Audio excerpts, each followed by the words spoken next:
हिंदुस्तान से इस खाकसार का आदाब।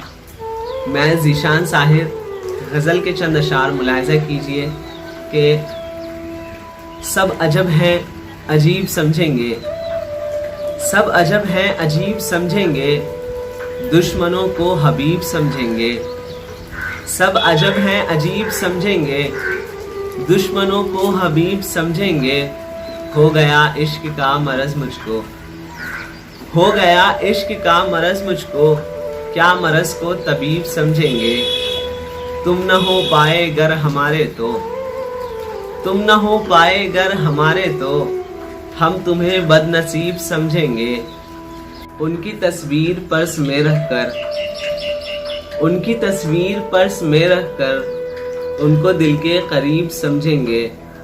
गुफ्तगू शायराना मत करना, गुफ्तगू शायराना मत करना, लोग साहिर अदीब समझेंगे। बहुत बहुत शुक्रिया।